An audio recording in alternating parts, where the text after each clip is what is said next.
আজকে বাংলাদেশের 18 কোটি জনগণ বিজয় দিবসের স্বাদ গ্রহণ করেছে, আলহামদুলিল্লাহ বলেন। কিন্তু বিজয় দিবসের মধ্যেও কিন্তু ষড়যন্ত্র বন্ধ হয়নি। এই ভারতের দাদাবাবু নরেন্দ্র মোদী আজকে বক্তব্য দিয়েছে যে 16ই ডিসেম্বর হলো ভারতের বিজয়।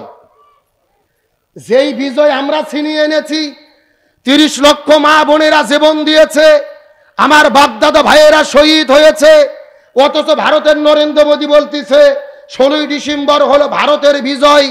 আমি মনে করি এই বক্তব্য দেওয়ার মাধ্যমে তিনি বাংলাদেশের স্বাধীনতা সার্বভৌমত্বের উপরে আঘাত করেছে। আমরা বর্তমান সরকার ডক্টর ইউনূসকে বলবো, আন্তর্জাতিক অপরাধ আদালতের মধ্যে অভিযোগ তোলেন, ভারত বাংলাদেশে ষড়যন্ত্র করতেছে, সীমান্তের চতুর্দিকে ড্রোন সেট করতেছে, সেনাবাহিনী একত্রিত করতেছে, এই বাংলাদেশের মধ্যে হামলা করে এই বাংলাদেশে একটা বিশৃঙ্খলা পরিবেশ তৈরি করে ওই স্বৈরাচারদেরকে আবারও দেশের মধ্যে ঢুকাতে চায়। কিন্তু আমরা পরিষ্কার করে বলি, 24 বাংলাদেশ নতুন করে স্বাধীন হয়েছে, আর কোনো ভারতের তাবেদারি চলবে না, আর কোনো ভারতের আধিপত্য এই বাংলার জমিনে মেনে নেওয়া হবে না।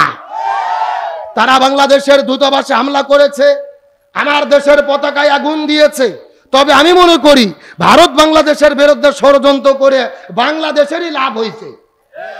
এখন প্রশ্ন করবেন, হুজুর কেমনে লাভ হলো? এই বাংলাদেশের সব রাজনৈতিক দল এক জায়গা জীবনেও হয়নি, কিন্তু ভারত যখন ষড়যন্ত্র করেছে ডক্টর মোহাম্মদ ইউনূসের ডাকে বাংলাদেশের সবগুলো রাজনৈতিক দল একতাবদ্ধ হয়ে জাতীয় ঐক্য গঠন করেছে। জামাত জামাতের স্বার্থে কাজ করতে পারে, বিএনপি বিএনপির স্বার্থে কাজ করতে পারে, চরমোনাই চরমোনের স্বার্থে কাজ করতে পারে, কিন্তু প্রত্যেকটা দল ঘোষণা করেছে বাংলাদেশের স্বাধীনতা সার্বভৌমত্ব রক্ষার জন্য বাংলাদেশের 18 কোটি জনগণ আমরা এক দল। সুতরাং আজকের আলোচনার শুরুতেই ঘোষণা, স্বাধীনতার এই বিজয় দিবসের প্রান্তে ঘোষণা করতে চাই, এই বাংলার জমিনে 18 কোটি মানুষ রাজপথে নেমে স্বৈরাচারকে তাড়িয়ে দিয়েছে। আমাদের রংপুরের প্রিয় ভাই আবু সাইদ বন্দুকের গুলির কাছে ঘোষণা করেছিল, আমার মনে দারুণ ঝড়, বুক পেতেছি গুলি কর। এক একে 4টে গুলিকে শহীদ হয়েছে, মুগ্ধ শহীদ হয়েছে, ওই স্বৈরাচারকে তাড়িয়ে দিয়েছে 18 কোটি জনগণ রাজপথে নেমে। আজকের প্রোগ্রামের শুরুতেই ঘোষণা, রাজনৈতিক কোনো দাবি নয়, এই বাংলার জমিনে ভারত যদি ষড়যন্ত্র করে আমার দেশের পতাকা নিয়ে ছিনিমিনি খেলে, আমার দেশের ওপরে কোনো আধিপত্য বিস্তার করতে চাই, এই বাংলার জমিনে 18 কোটি জনগণ হাতে হাত রেখে, পায়ে পা রেখে, কাঁধে কাঁধ রেখে, প্রয়োজনে মাথায় কাপনের কাপন বেঁধে আবারও রাজপথে নামবো। আমার দেশের 1 ইঞ্চি মাটি নিয়ে ওই ভারতের দাদাবাবুদেরকে আমরা ছিনিমিনি খেলতে দেব না, দেব না, দেব না। এ দিনাজপুরের তৌহিদি জনতা, আল্লাহু আকবার বলতে কি কোনো ভয় আছে? কোনো টেনশন আছে?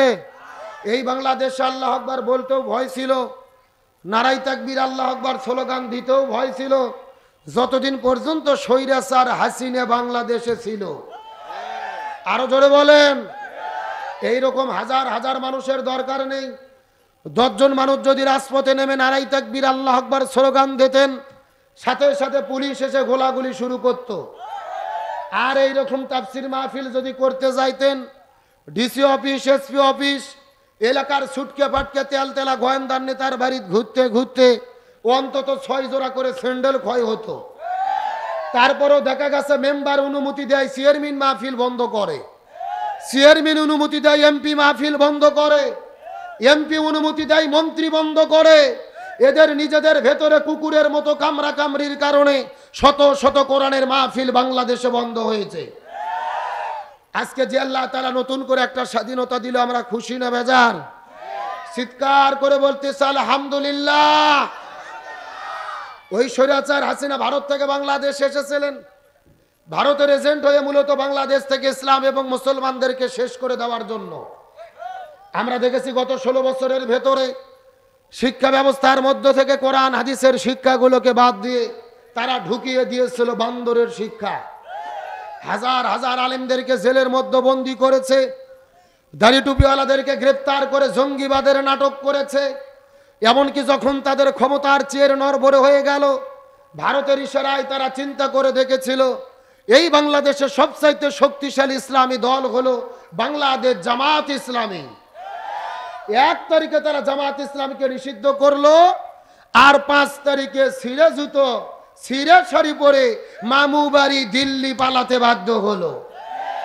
তারপরও স্বৈরাচার পালিয়ে গেছে। 10 সেকেন্ডের একটা ভিডিও আছে, আপনারা টেলিভিশনের মধ্যে দেখেছেন।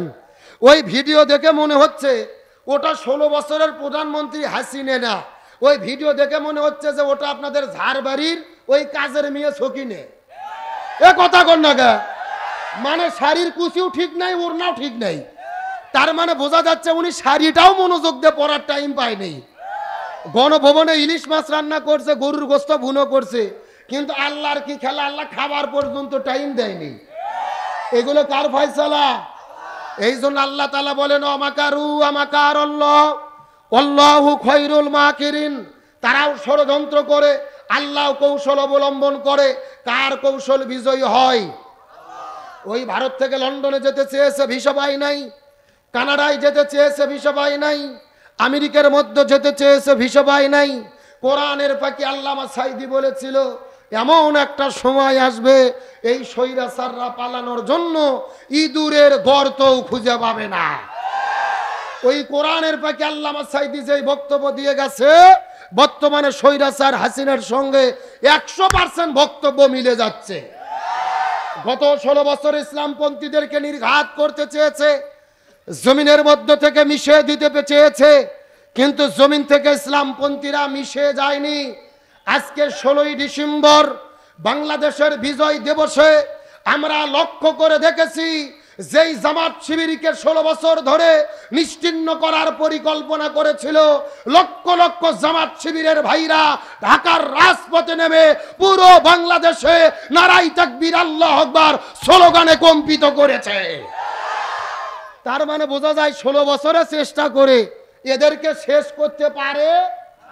আরে ভাই, ইসলামের আলোকে মুখের ফু দিয়ে নিভে দেওয়া যায় না।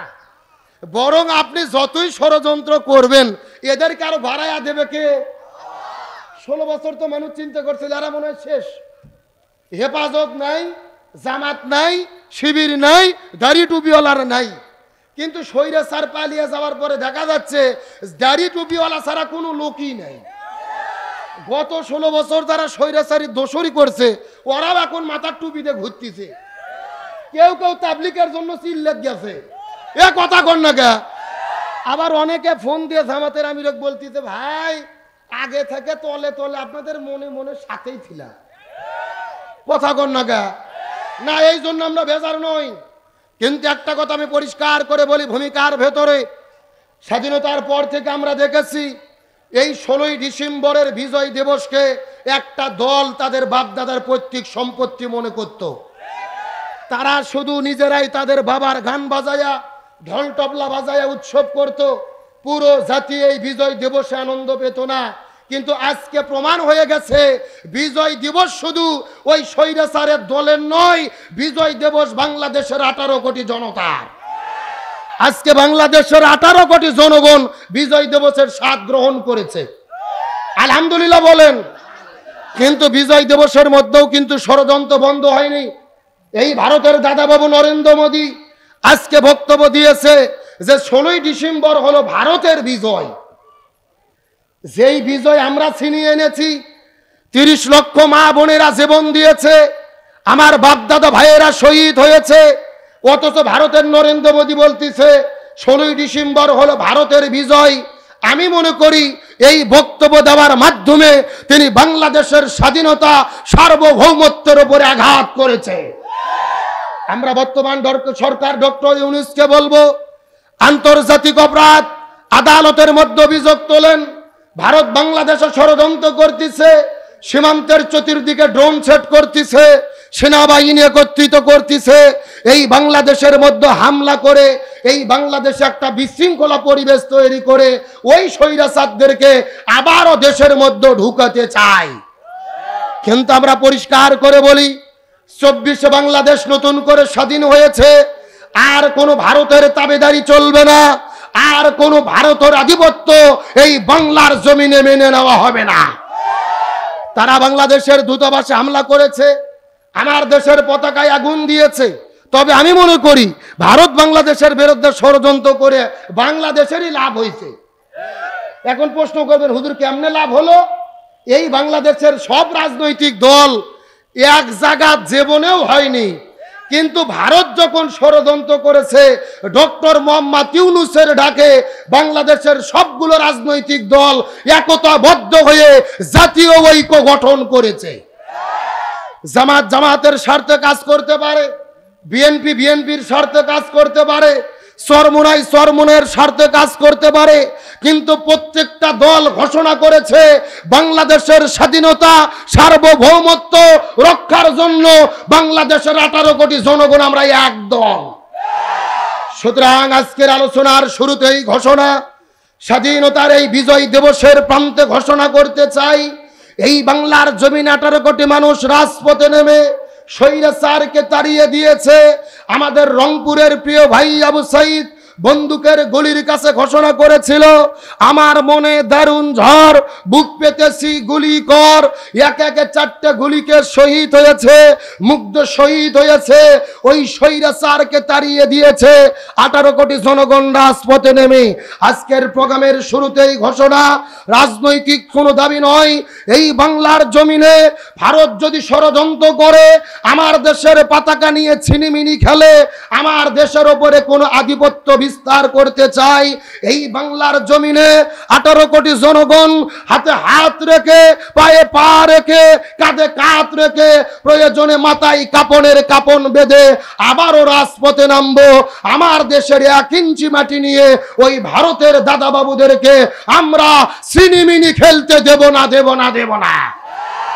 কারা কারা রাজি? দুটো হাত আল্লাহকে তুলে দেখান।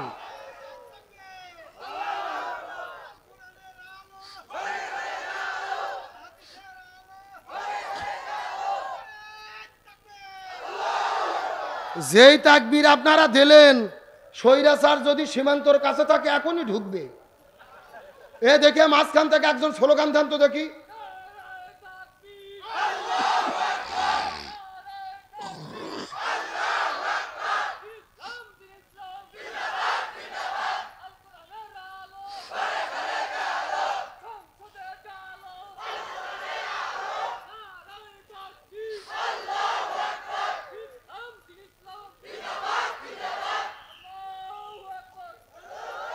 আলহামদুলিল্লাহ বলেন। এ বড় ভাই, ওই ভাইকে 1 কাপ চা দেন তো। ও যতক্ষণ ঠিক আছে আলোচনা চলবে ইনশাল্লাহ বলেন, কিন্তু কোনো দিকে মনোযোগ নেই। ভূমিকার কথা শেষ। আমার আজকে আর একটা প্রোগ্রাম আছে দেবীগঞ্জে, আমি আর সর্বোচ্চ 1 ঘন্টা টাইম আপনাদেরকে দিতে পারবো। কোনো দিকে তাকাতাকি নাই, নড়াচড়ে নাই, মনোযোগ দিয়ে আলোচনা শুনতে হবে ইনশাল্লাহ বলেন। আলোচনা ডাইরেক্ট শুরু। এই বাংলাদেশে আমরা শান্তি চাই কি চাই না? 1947 সালে ভারত বাংলাদেশ পাকিস্তান ব্রিটিশদের কাছ থেকে আমরা স্বাধীনতা অর্জন করেছিলাম শান্তি পাওয়ার জন্য, কিন্তু শান্তি পাইনি। যার ফলশ্রুতিতে 1971 সালে আবার বাংলাদেশ স্বাধীন করলাম শান্তি পাওয়ার জন্য, কিন্তু আমরা শান্তি পেলাম না। যার ফলশ্রুতিতে 24 আবারও গণবিপ্লব হলো, দেশ স্বাধীন হলো শান্তি পাওয়ার জন্য, কিন্তু আমরা কি শান্তি পাচ্ছি? আজকের সংক্ষিপ্ত সময়ে আলোচনার বিষয় হলো বর্তমানে বাংলাদেশের প্রেক্ষাপটে শান্তি প্রতিষ্ঠায় আমাদের করণীয় কি জানার দরকার আছে না নাই? এ দিনাজপুরের মুসলমান জীবনে বাঘের কিচ্ছা হরিণের কিচ্ছা বহু শুনেছেন, আজকে একটু আলোচনা শুনবো বর্তমানে বাংলাদেশে শান্তি প্রতিষ্ঠায় আমাদের করণীয় কি জানার দরকার আছে না নাই? আমার প্রিয় বন্ধুগণ, মুসলমান ভাইরা গভীর মনোযোগ। এই জমিনের মধ্যে আমার নবীজি শান্তি কায়েম করার জন্য, এই জমিনের মধ্যে আমার নবীজি 17 বছর বয়সের ভেতরে এই জমিনে নবীজি একটা দল গঠন করেছিল। 17 বছর বয়সের ভেতরে যেই দলের নাম হলো হিলফুল ফুজুল। কি নাম বললাম? এ দিনাজপুরে মুসলমান গভীর মনোযোগ। আমার নবীজি জমিনের ভেতরে 17 বছর বয়সে শান্তি প্রতিষ্ঠার জন্য একটা দল গঠন করলো, যেই দলের নাম হলো হিলফুল ফুজুল। এই দলটা গঠন করার পরে 17 বছর থেকে শুরু করে 40 বছর পর্যন্ত আমার নবীজি 23 বছর ধরে এই জমিনের মধ্যে শান্তি কায়েম করার জন্য চেষ্টা করলো, কিন্তু দুর্ভাগ্যজনক ব্যাপার হলো আমার নবীজি 23 বছরের ভেতরে এই জমিনে শান্তি কায়েম করতে পারলো। এ দিনাজপুরে মুসলমান গভীর মনোযোগ, আমার নবীজি 23 বছর ধরে চেষ্টা করেছে, কিন্তু জমিনের মধ্যে শান্তি কায়েম করতে পারলো না। নবীজির বয়স যখন 40 বছর হয়ে গেল, আল্লাহ নবীজির উপরে যখন কোরআনটা নাজিল করে দিল, আমার নবীজি এই কোরআনের দাওয়াত দেওয়া শুরু করলেন। এই কোরআন যখন আমার নবীজি জমিনের মধ্যে কায়েম করে ফেললো, জমিনের শান্তি কায়েম হয়ে গেল। 40 বছর থেকে শুরু করে 63 বছর পর্যন্ত 23 বছর চেষ্টা করলো, এই জমিনের শান্তি কায়েম হয়ে গেল। নবীজির জীবনটা দুই ভাগে ভাগ করার চেষ্টা করেন। নবুয়ত পাওয়ার আগের হলো 23 বছর, আর পরের হলো 23 বছর। আগের 23 বছরে নবীজি চেষ্টা করলো, কিন্তু জমিনের মধ্যে শান্তি কায়েম করতে পারলো না। কিন্তু পরে 23 বছরে নবীজি কেন শান্তি কায়েম করতে পারলো, এর পেছনে কারণ হলো আগের 23 বছরের ভেতরে নবীজির কাছে দল ছিল, কিন্তু নবীজির দলের ভেতরে আল্লাহর কোরআনের সংবিধান ছিল না। কথা কি বোঝা যায়? খুব ভালো করে মাথার মধ্যে ঢুকান। আপনার আমার মতো 2 টাকার ছুটকে ফাটকে হুজুর না, এলাকার তেলতেলা গোয়েন্দার নেতা নয়। স্বয়ং বিশ্বনবী 23 বছর ধরে চেষ্টা করেছে এই জমিনে শান্তি কায়েম করার জন্য, শান্তি কায়েম করতে পারেনি। কারণ নবীজির দল ছিল, কিন্তু দলের সংবিধান আল্লাহর কোরআন ছিল না। এই জন্য নবীজি শান্তি কায়েম করতে পারলো না। তার মানে বোঝা গেল বর্তমানে বাংলাদেশের প্রেক্ষাপটে যেই দল শান্তি কায়েম করতে চায়, ওই দলের দ্বারা শান্তি কায়েম হবে না, যেই দল আল্লাহর কোরআনের সংবিধান দিয়ে পরিচালিত হয় না। কথা কি ক্লিয়ার না ভেজাল আছে? এ যেরকম ক্লিয়ার না ভেজাল আছে? কে ভাই, যেই দল নিজেরাই কোরআন দিয়ে চলে না, ওরা নিজেরাই তো গুতগুতি করে কুপকাত। কথা কন না কা? যেই দল নিজেরাই কোরআন দিয়ে চলে না, ওরা জমিনে শান্তি আনতে পারবে? গভীর মনোযোগ, ভালো করে বোঝার চেষ্টা করবেন। আল্লাহর কোরআন বলতেছেন, ওয়াতাসিমু বিহাবলিল্লাহি জামিয়াও ওয়ালা তাফাররাকু। মুসলমান যদি হও, তোমাদেরকে একটা দল অবশ্যই করতে হবে। দল করা হলো মুসলমানদের জন্য ফরজ। ওয়ালতাকুম মিনকুম উম্মাতুন ইয়াদউনা ইলাল খায়র ইয়ামুরুনা বিল মারুফ ওয়া ইয়ানহাউনা আনিল মুনকার। তোমাদের মধ্যে অবশ্যই একটা দল থাকবে, যেই দল ভালো কাজের আদেশ করবে, অন্যায় কাজে নিষেধ করবে। অতএব দল তোমাদের একটা করতেই হবে।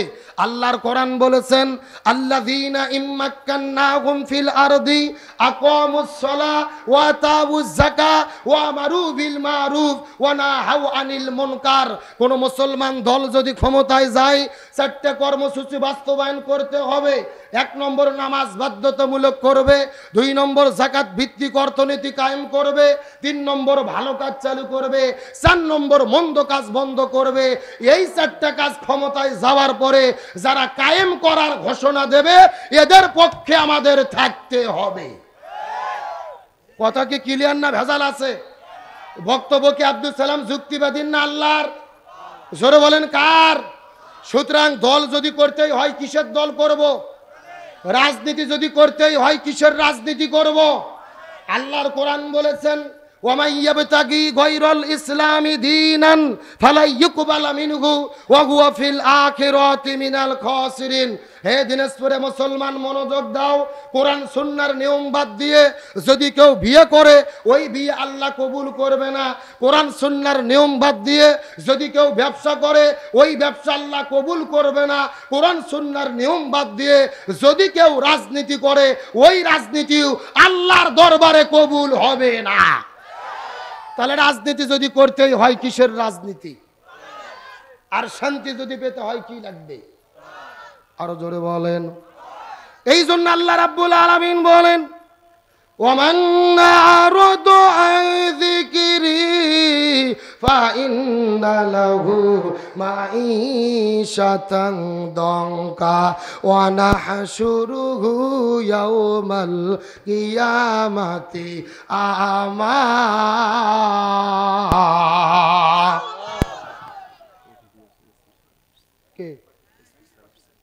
নম্বর পৃষ্ঠার 13 নম্বর লাইন 124 নম্বর আয়াতে কারিমা তাফসীর ইবনে কাসিরের মধ্য থেকে বলতেছি, আল্লাহ তাআলা ডাকদা বলে, এ পৃথিবীর মুসলমানেরা, এই জমিনের ভেতরে যদি তোমরা শান্তি পেতে চাও, ব্যক্তি, পরিবার, সমাজ, রাষ্ট্র, রান্নাঘর থেকে শুরু করে সংসদ ভবন পর্যন্ত এই কোরআন যদি মেনে চলো, আল্লাহ তাআলা তোমার জীবনটা শান্তিতে পরিপূর্ণ করে ভরপুর করবে।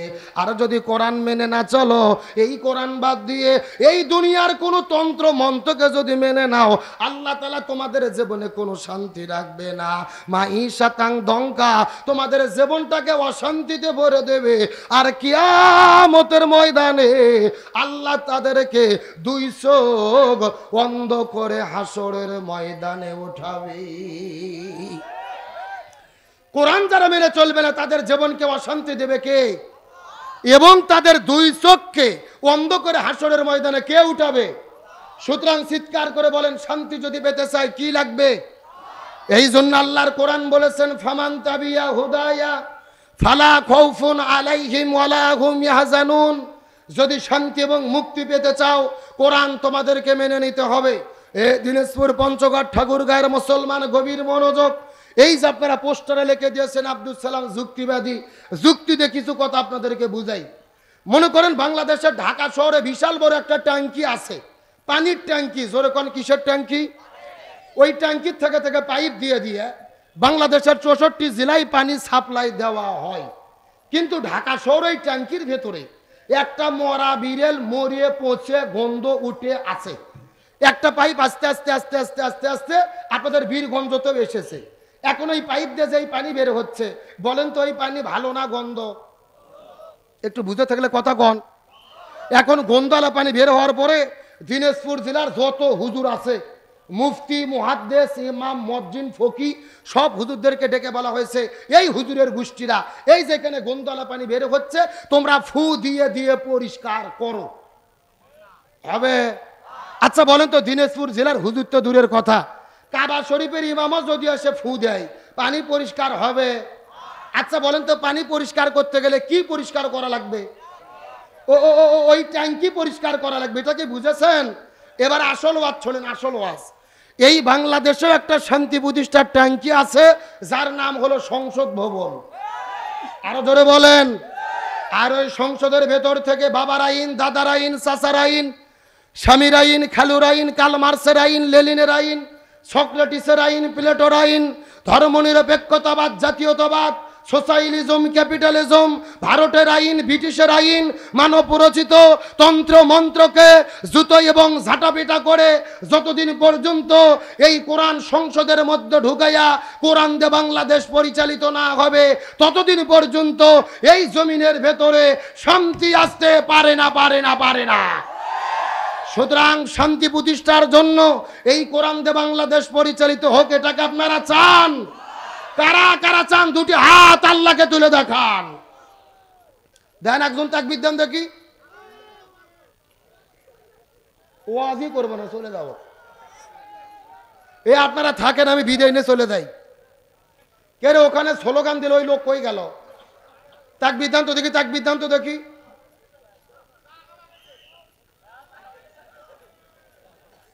একজন চা খাবার গেছে থেকে তাকবীর বন্ধ হয়ে যাবে? এটা কোন জামানে আলাম রে ভাই? দেখে হুজুর তাকবীর দেন তো দেখি, তাকবীর দেন।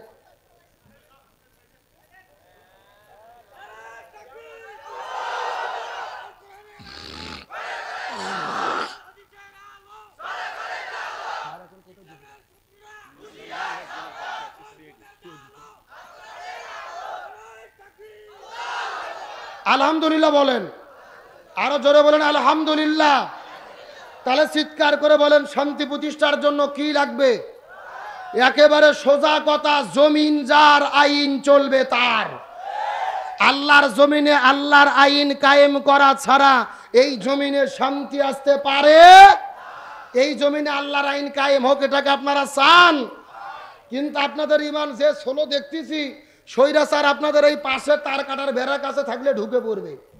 কারণ ও তো ঘোষণায় দিয়েছে আমি বাংলাদেশের সীমান্তের কাছে আছি, যে কোনো সময় শর্ট করে ঢুকে পড়তে পারি। এ কথা কোন না কে?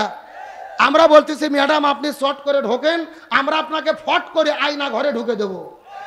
এ কথা কোন না কে? কে ও শর্ট করে বাংলাদেশে ঢুকবে আর আমরা কি ফিডার খাবো, আঙুর চুষবো, কোথায় ঢুকে দেব? ও শর্ট করে দেশে ঢুকবে, আমরা ফট করে আয়না ঘরে। বুবু আইবা তুমি আইবা গো, এইবার আইসা বুবু ক্ষমতা পাইবা না। একটু জোরে ঠিক বলেন, জোরে জোরে।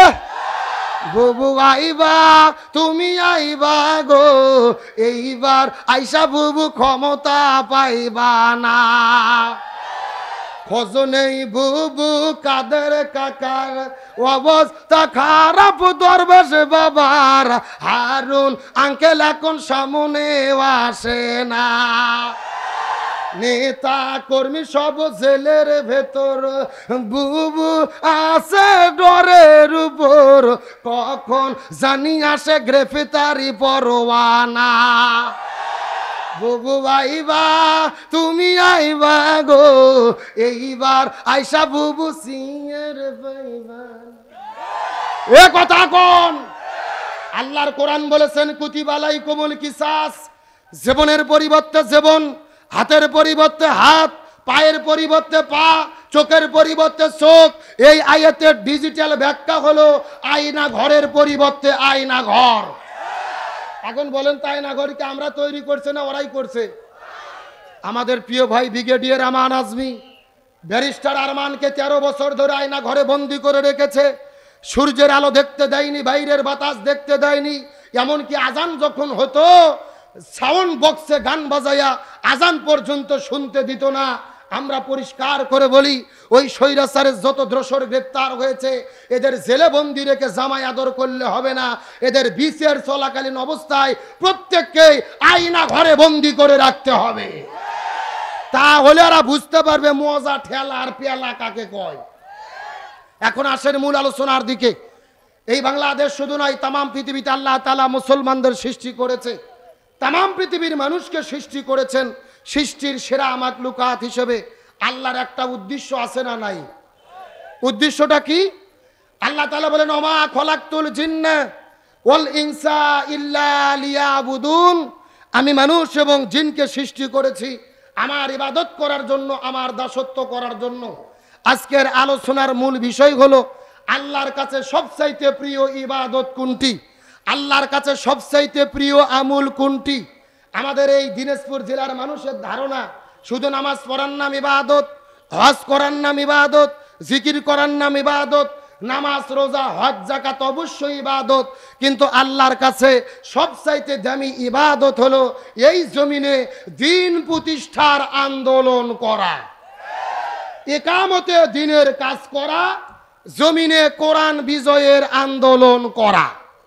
এখন আপনাদের মনের মধ্যে প্রশ্ন জাগতে পারে, হুজুর সারা জীবন শুনলাম নামাজ রোজা হজ যাকাত, এগুলো হলো আসল ইবাদত, আর আপনি বলতেছেন দ্বীন কায়েমের আন্দোলন হলো আল্লাহর কাছে সবচাইতে বেশি প্রিয়, এর কারণ কি?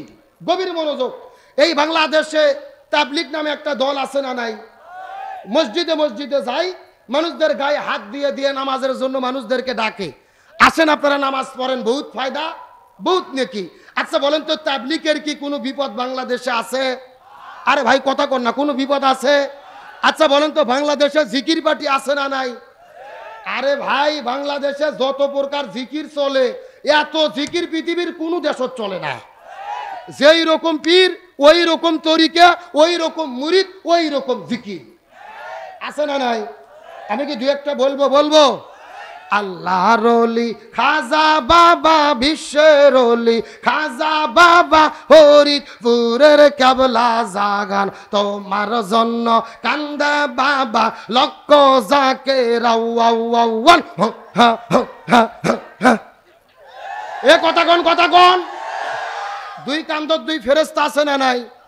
দুই ফেরেশতা কলম বার করে শুধু দাঁত দিয়ে কামড়াচ্ছে। আল্লাহ বলছে কে ফেরেশতা কলম দাঁত দিয়ে কামড়াও কেন? ফেরেশতারা বলতেছে আল্লাহ আমরা তো বুঝবার পারিনি, লিখবো কি? কে রে, কোরআন হাদিসের মধ্যে হোকামুকি কোতাকুতি কোনো জেকের আছে? বাংলাদেশে তো এমনও জেকের চলে, মুফতি গিয়াসউদ্দিন তাহিরি বসেন বসেন বইসে যায়। কথা কোন ঠিক কিনা? এই যে আমার পাশেই বসে আছেন আজকের প্রোগ্রামের প্রধান অতিথি, আপনাদের এলাকার কৃতি সন্তান, প্রশাসনিক একজন সুনামধন্য কর্মকর্তা। গত একদিন আগে গিয়াসউদ্দিন তাহিরি ভণ্ড বক্তা এবং তার ভক্তরা মিলে পুলিশের উপরে হামলা করেছে, থানায় হামলা করেছে। এই জন্য তাহিরির বিরুদ্ধে মামলা হয়েছে। মামলা হওয়ার পরে গতকালকে পুলিশ যখন তাহিরির মাহফিলে গেছে, তাহিরি ওয়াজ করা বাদ দিয়ে যেই ঘরের মধ্যে ছিল, ঘরের দরজা জানলা ভেঙে পুকুর সাঁতরাইয়া পালাইয়া চলে গেছে। পুলিশের এত ভয়, ঘরের দরজা জানলা ভেঙে পুকুর সাঁতার দিয়ে পার হয়ে চলে গেল। অথচ আমরা দেখেছি আমাদের প্রিয় ভাই মুফতি আমির হামজা, শাইখুল হাদিস আল্লামা মামুনুল হক, কোরআনের পাখি আল্লামা দিলওয়ার হোসেন সাইদি জেলে বন্দী হয়েছে, ফাঁসির দড়িতে ঝুলেছে, তারপরও তারা দেশ ছেড়ে পলায়ন করে নাই। অথচ তাইরি পুলিশের নাম শুনে চোরের মতো পালিয়ে চলে গেল।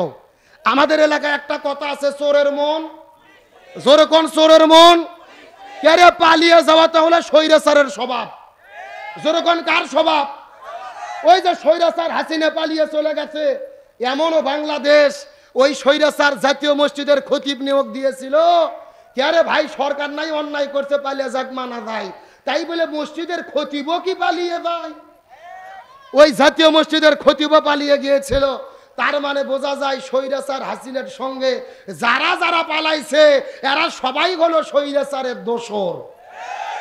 আমরা তাহিরিকে বলি, আমির হামজা গ্রেপ্তার হলো, আল্লামা মামুনুল হক গ্রেপ্তার হলো, আল্লামা সাইদি বন্দী ছিল। আলেমদের পক্ষে তুমি তো কথা বলোইনি, বরং টিটকারি মেরে মেরে বলেছো অন্যায় না থাকলে এমনি কি গ্রেপ্তার করে? কে মামা, তুমি আজকে পালাচ্ছ কেন মামা? এ কথা কর না কা?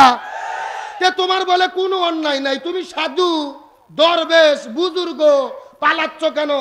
এই তাগিরি ছাত্র আন্দোলনে ছাত্রদের বিরুদ্ধে ফেসবুকে পোস্ট করেছিল, স্বৈরাচারের পক্ষে দালালি করেছিল। আমরা তাহিরিকে বলি একজন আলেম হিসেবে তাকে গ্রেপ্তার করা সমর্থন করি না, মামলাকে সমর্থন করি না, কিন্তু তুমি যে স্বৈরাচারের দোসরগিরি করেছো, যদি বাংলাদেশে মাহফিল আলোচনা করতে চাও জাতির কাছে তওবা করে তোমাকে ক্ষমা চাইতে হবে। আর আপনাদের এই নীলফামারীর একটা আলেম ছিল কফিলউদ্দিন সরকার সালিহি, চেনেন না? এই সিলেহাটি বাড়ি, এই সিলেহাটি। স্বৈরাচার হাসিনাকে পাশে বসে রেখে বলেছিল, মাননীয় প্রধানমন্ত্রী আপনি জান্নাতি মানুষ। মানে মনে হচ্ছে জান্নাত, ও জান্নাত দেওয়া ডিলেন নিছে। মানে মামু বাড়ি খিচুড়ি 2 প্লেট নিজে খেলো আর 2 প্লেট ছেড়ে দিল। কে বাট পার তুরি তো জান্নাতের যাওয়ার গ্যারান্টি নাই। কে এখন স্বৈরাচারকে বললো জান্নাতি কওমি জননী। এখন আমরা বলতে চাই যে আপনার জান্নাতি রাবিয়া বসরি জান্নাত থেকে পালিয়ে গেল কেন? এ কথা কন না কে? তার মেয়েরা নিজেদের স্বার্থ হাসিলের জন্য স্বৈরাচারের পক্ষে মিথ্যে ফতুয়া দিয়ে তাদের পক্ষে কথা বলেছে। আমি মনে করি সময় এসেছে এদেরকেও জবাব দিই তার আওতায় আনতে হবে। আসেন আলোচনার দিকে। এটা আমার বলা উদ্দেশ্য নয়, আমার উদ্দেশ্য হলো এই যে বাংলাদেশে জিকির পার্টি আছে, এদের কি কোনো বিপদ বাংলাদেশে আছে? নাই। তার মানে বোঝা গেল নামাজের দাওয়াত দিলে বিপদ হয় না, জিকিরের নামে নাচানাচি করলে বিপদ হয় না, প্রতি বছর হজ করলে বিপদ হয় না, সারা বছর রোজা রাখলে বিপদ হয় না। এই বাংলাদেশে একটা মাত্র ইবাদত করলে বিপদ হয়। বলেন তো এটা কোন ইবাদত? একটু গরম পানি নিয়ে আসুন তো এক গিলাস। আমার দিকে লক্ষ্য করেন, গভীর মনোযোগ।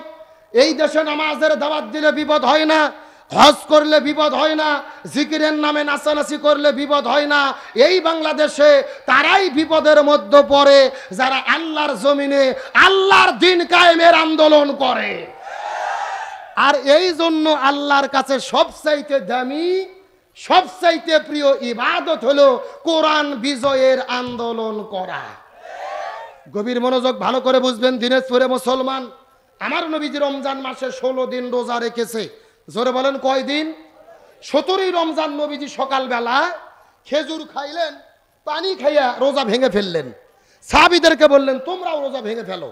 সাহাবীরা বলতেছি ইয়া রাসূলুল্লাহ, এটা কেমন কথা?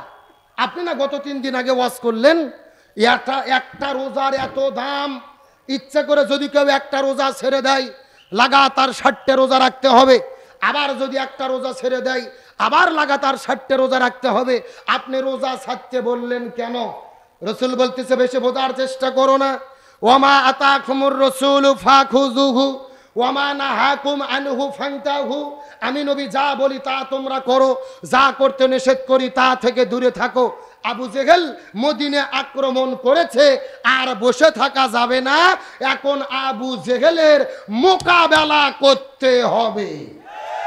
তার মানে বোঝা গেল রোজা রাখা দামি ইবাদত, কিন্তু রোজার চাইতে দামি ইবাদত হলো এই জমিনে দিন প্রতিষ্ঠার আন্দোলন করা।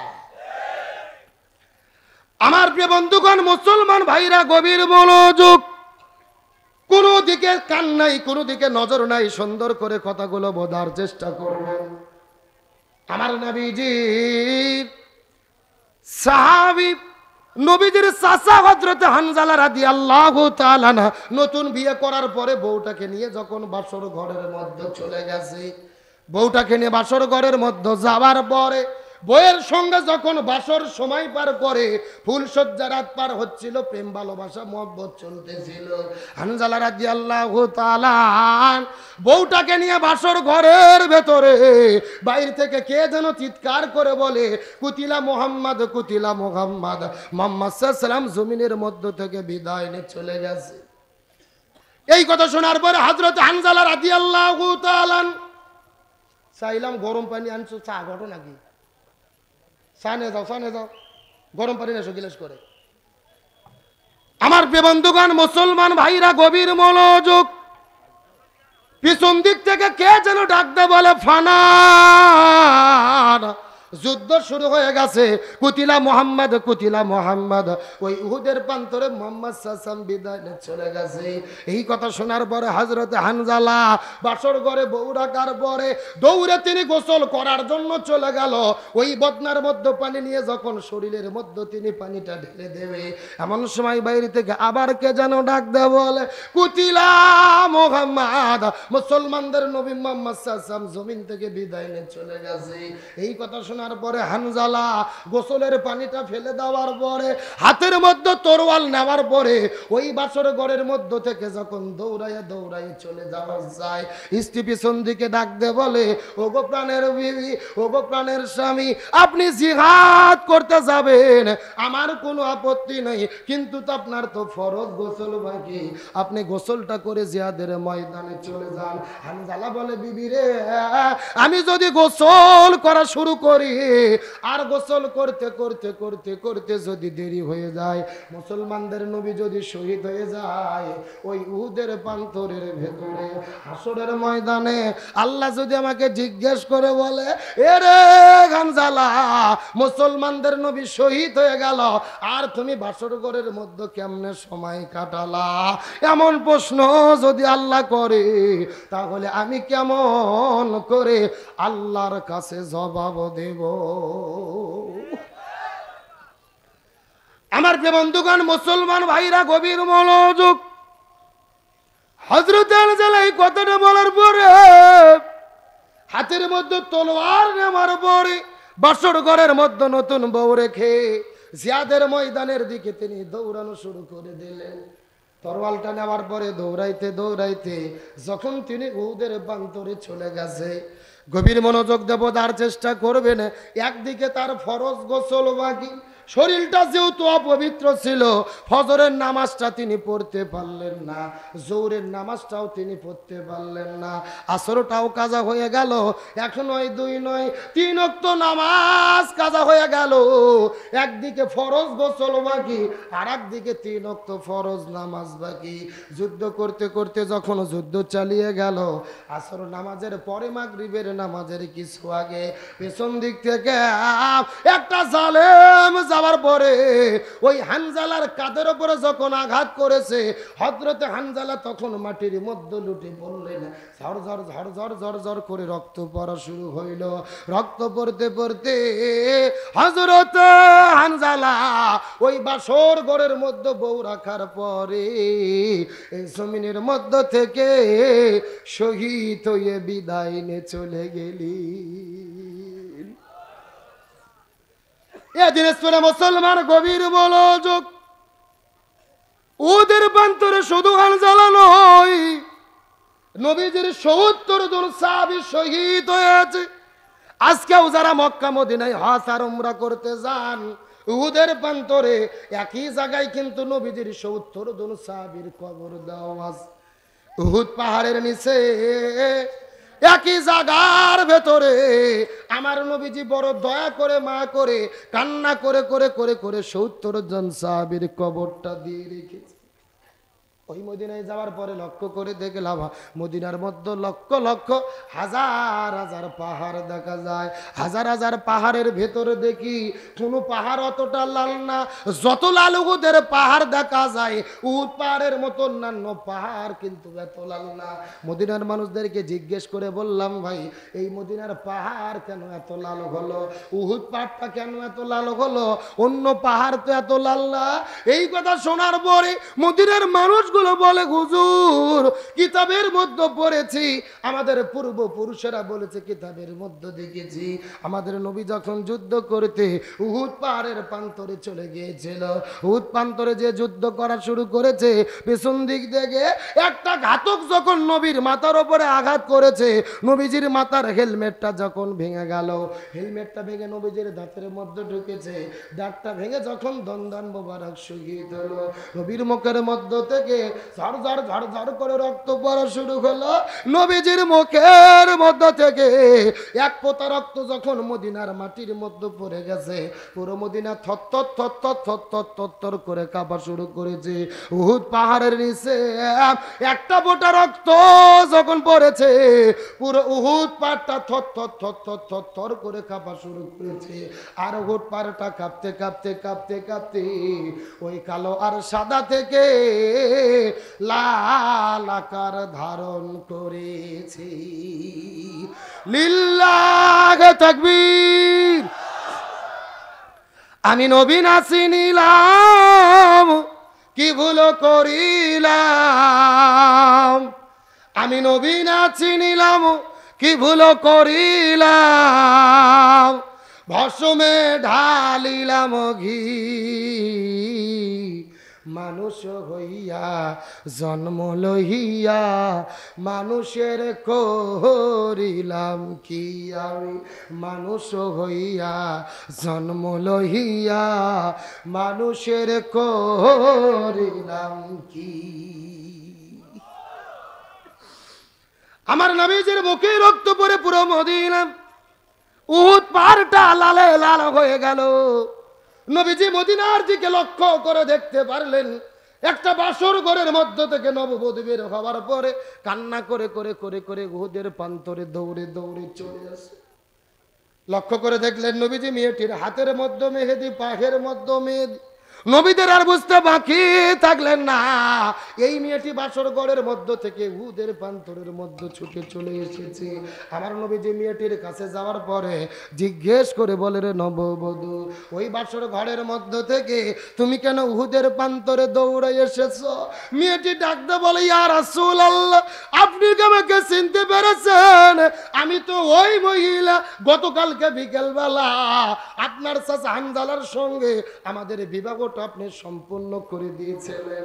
ওগো নবীজি, গতকালকে বিকেল বেলা বিয়েটা সম্পূর্ণ হওয়ার পরে আপনার চাচা আমাকে বউ বানাইয়া বাসর ঘরে নিয়ে গেছে। আমরা বাসর ঘরের মধ্যে সময় পার করতেছিলাম, বাইর থেকে কে যেন ডাক দে বলে, কুতিলা মোহাম্মদ, কুতিলা মোহাম্মদ। এই কথাটা শোনার পরে আপনার চাচা হানজালা বাসর ঘরের থেকে দৌড়ে চলে এসেছে যুদ্ধ করার জন্য। আমি শুনতে পেরেছি আমার স্বামী হানজালা নাকি জমিনের মধ্য থেকে বিদায় নিয়ে চলে গেছে। ওগো নবীজি ভুল বুঝবেন না, আমার স্বামী বিদায় নিয়ে চলে গেছে, এই জন্য আমি কান্না করি না। আমার কান্না করার কারণ হলো আমার স্বামীর একটু ফরজ গোসল বাকি, আপনি একটু আমার স্বামীর জন্য গোসলের ব্যবস্থাটা করে দেন। এ দিনাজপুরে মুসলমান কথাটা ভালো করে বোঝার চেষ্টা করবেন। আমার স্বামী জমি থেকে বিদায় নিয়ে চলে গেছে, এই জন্য আমার মনে কোনো কষ্ট নাই, আমার মনে কোনো যন্ত্রণা নাই। আমার কান্না করার কারণ হলো আমার স্বামীর ফরজ গোসল বাকি, আপনি একটু দয়া করে গোসলের ব্যবস্থাটা করবে। তার কারণ ইসলামের শরীয়তের বিধান হলো দিন প্রতিষ্ঠার আন্দোলন করতে গিয়ে, জালেমের জুলুমের মোকাবেলা করতে গিয়ে যারা জীবন দেয় এদেরকে গোসল করানো হয় না, কাপনের কাপড় পরানো হয় না, বিনা গোসলে ওই রক্তাক্ত কাপড়ে কবরের মধ্যে দাফন করে দেওয়া হয়। তার কারণ আল্লাহ তাআলা ঘোষণা করে দিয়েছে এই দুনিয়ায় দিন প্রতিষ্ঠার আন্দোলন করতে গিয়ে যারা জীবন দিয়ে চলে যাবে, তারা বিদায় নেওয়ার পরে গোসল করার কোনো দরকার নাই, নতুন করে কাপনের কাপড় পরানোর কোনো দরকার নাই। রক্তাক্ত জামানে তাদেরকে কবরের মধ্যে দাও, ওই হাসরের ময়দানে এই সমস্ত মানুষগুলো ওই রক্তাক্ত জামা নিয়ে আল্লাহর কাছে শহীদদের কাতারে দাঁড়ায়া যাবে। লিল্লাহি তাকবীর।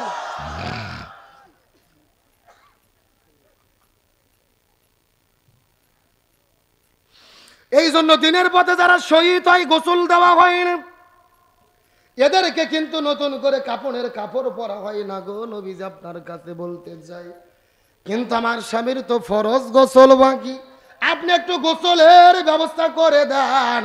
এই জমিনের ভেতরে ইসলামী আন্দোলন যারা করে, দিন প্রতিষ্ঠার কাজ যারা করে, এই জমিনের ভেতরে হাসতে হাসতে জীবন দেয়, কিন্তু বাতিলের কাছে কখনোই মাথা নত করে। এই বাংলার জমিনে আমরা আমাদের আহবারদেরকে দেখেছি, আমরা আমাদের নাকিবদেরকে দেখেছি, আমাদের প্রিয় রাহবার মাওলানা মতিউর রহমান নিজামী, আব্দুল কাদের মোল্লা, সালাউদ্দিন কাদের শাখা চৌধুরী, আলী হাসান, মোহাম্মদ মুজাহিদ, মীর কাসেম আলী মিন্টু ভাইয়েরা আস্তে আস্তে ফাঁসির মধ্যে গলার দড়িটা ঢুকাইয়া দিয়েছে। ওই যে কোরআনের পাকে আল্লামা সাইদি অর্ধশত বছর ধরে যিনি কোরআনের মাহফিলে আলোচনা করেছে, যার আলোচনা শোনার পরে হাজারো মানুষেরা কালেমা পড়ে পড়ে পড়ে পড়ে মুসলমান হলো, যেই মানুষটা কাবাঘরের মধ্যে ঢুকে নামাজের অনুমতি পাইল, ওই মানুষটাকে 13 বছর জেলে বন্দি রেখে ওই জেল থেকে বের করার পরে হসপিটালের মধ্যে ভর্তি করাইয়া হসপিটালের ভেতরে ইনজেকশনের সিরিজের ভেতরে বিষ ঢুকাইয়া আল্লামা সাইদির শরীরের মধ্যে বিষ প্রয়োগ করে ওই আল্লামা সাইদিকে পরিকল্পিতভাবে তারা হত্যা করেছে। আরো ধরে বলেন, 1 নয় 2 নয় 13 বছর ধরে ওই কোরআনের পাকে আল্লামা সাইদিকে জেলে বন্দি রেখে হসপিটালের মধ্যে ভর্তি করে যেই ডাক্তারকে চিকিৎসা করার দায়িত্ব দিয়েছিল, ওই ডাক্তারের নাম হলেন ডাক্তার মোস্তফা জামান। এই ডাক্তার কোন ডাক্তার? যেই ডাক্তার 2013 সালে শাহবাগের গণজাগরণ মঞ্চে দাঁড়িয়ে স্লোগান দিয়েছিল, সতে সাইদি তুই রাজাকার, তুই রাজাকার, সাইদির ফাঁসি চাই। যেই লোকটা সাইদির ফাঁসি চাইলো, ওই লোকটাকে দিল চিকিৎসা করার দায়িত্ব। আমাদের বগুড়ার ভাষায় বলে শিয়ালের কাছে ছাগল বাগি।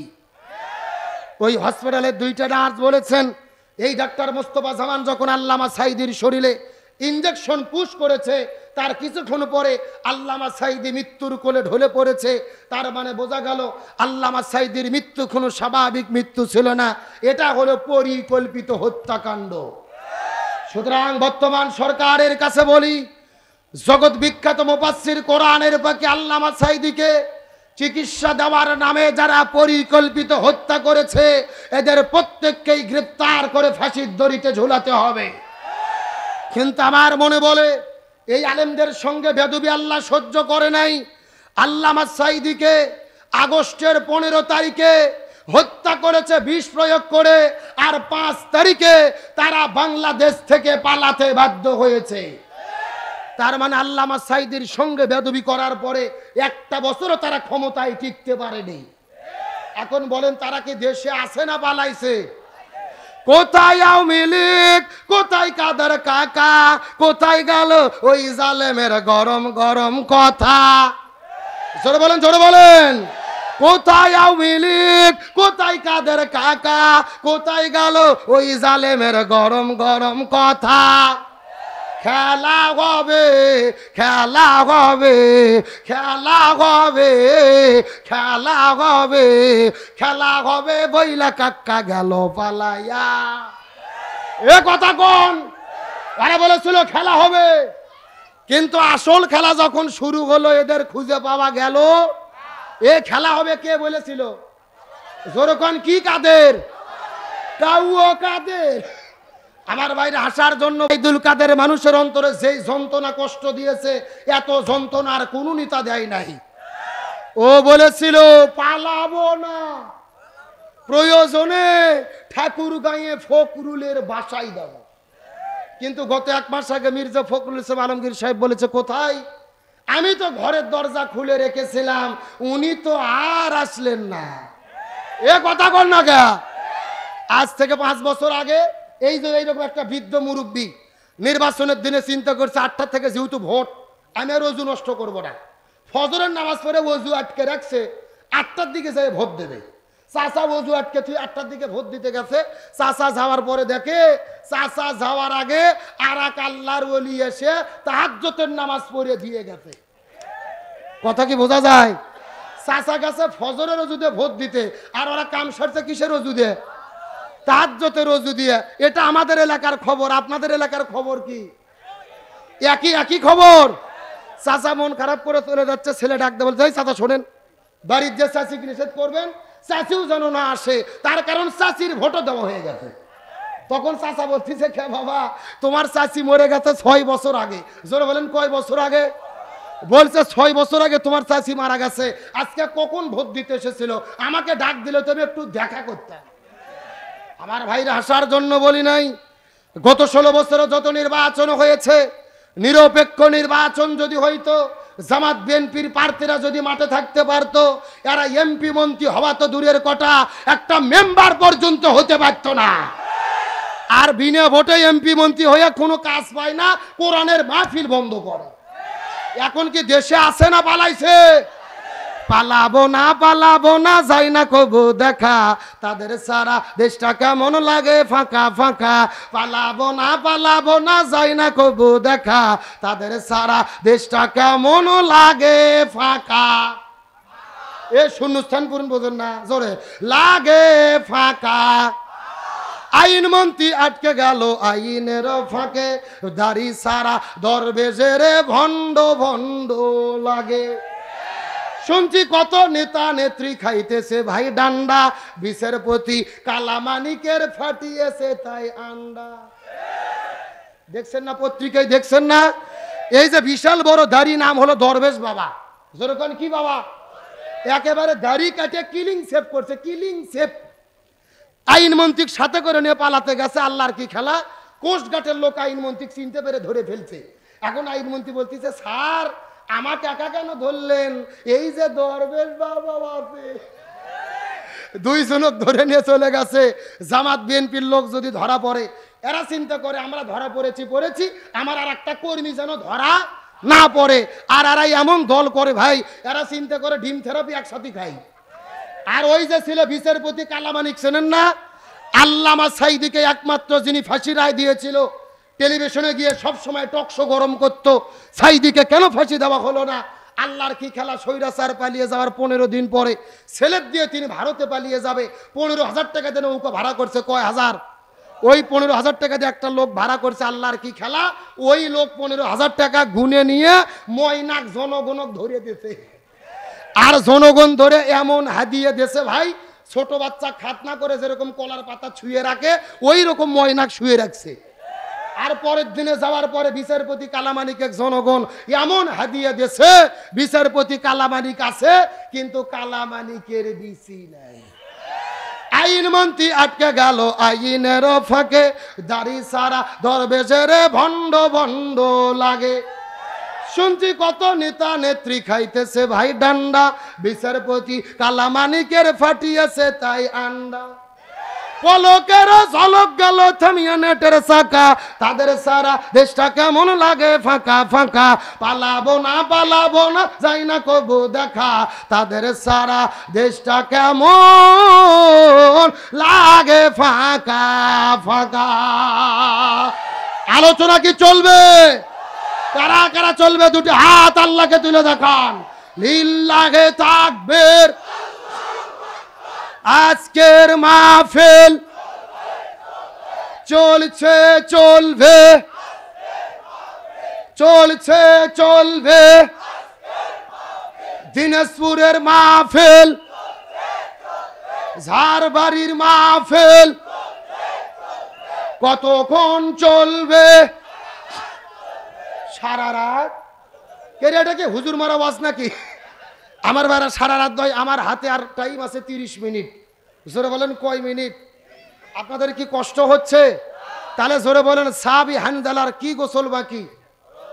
আরো জোরে বলেন।